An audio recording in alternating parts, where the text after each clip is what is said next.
नमस्कार चले एसेছি গৃহিণীজ কিচেনের तरफ থেকে আবার একটা আমিষ রেসিপি নিয়ে। আজকে আমি করেছি আর মাছের ঝাল।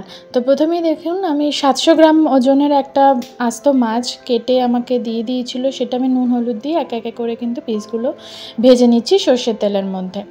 তো ভালো করে মোটামুটি ভাজতে হবে, যেন একদম যে খুব কড়া করে নয়, যে একদম যাতে ঝোলের মধ্যে যেহেতু দেবো যাতে রসটা ঢোকে, সেজন্য মোটামুটি হালকা ভেজে মোটামুটি একটুখানি ব্রাউন কালার হলেই কিন্তু মাছগুলো ভেজে আমি তুলে নেব।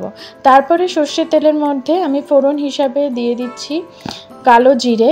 কালো জিরের সাথে আপনারা চাইলে সাদা জিরেও ইউজ করতে পারেন। তো আমি কিন্তু পুরো রান্নাটি আজকে কালো জিরে দিয়েই করছি। তো সর্ষের তেলটা আমার একটু কম হয়ে গেছিলো বলে আমি সর্ষের তেল দিয়ে নিলাম। আর তারপরে ছোট্ট ছোট করে কুচি করে পেঁয়াজ আমি কিন্তু দিয়ে নিচ্ছি, আর সাথে 3টে কাঁচা লঙ্কা।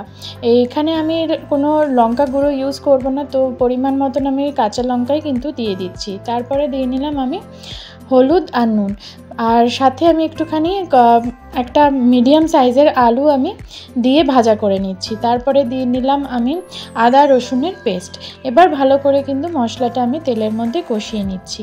আর পুরো রান্নাটাই কিন্তু আমি কেটে কুচি জিনিস দিয়েই করছি, কোনো বাটাবুটির ঝামেলা ছাড়াই। তারপরে আমি দিয়ে দিয়েছি একটা মতন টমেটো কুচি, এবং টমেটোটা হলুদ আর নুনের মধ্যে ভালো মতন যখন নরম হয়েছে তারপরে কিন্তু আমি পরিমাণ মতন জল দিয়ে দিলাম। এখানে আমি একটু ঝোল ঝোল যেহেতু রেখেছি তার জন্য 2 কাপ মতন আমি জল দিয়ে নিয়েছি, এবং যখন জলটা ভালো মতন ফুটে গেল তারপরে আমি কিন্তু ভেজে রাখা মাছগুলো দিয়ে দিলাম।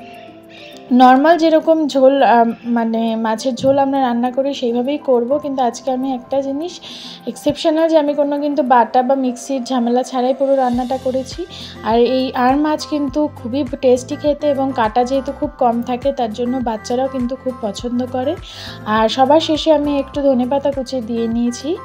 আর রেসিপিটা কেমন লাগলো নিশ্চয়ই আমাকে কমেন্টে জানাবেন, আর আপনারা যদি এই মাছ খেতে পছন্দ করেন সেটাও জানাবেন। আর আপনাদের বাড়িতে কীরকম মাছ রান্না হয়ে থাকে সেটা আমাকে কিন্তু কমেন্ট বক্সে জানাতে কিন্তু ভুলবেন না। ধন্যবাদ।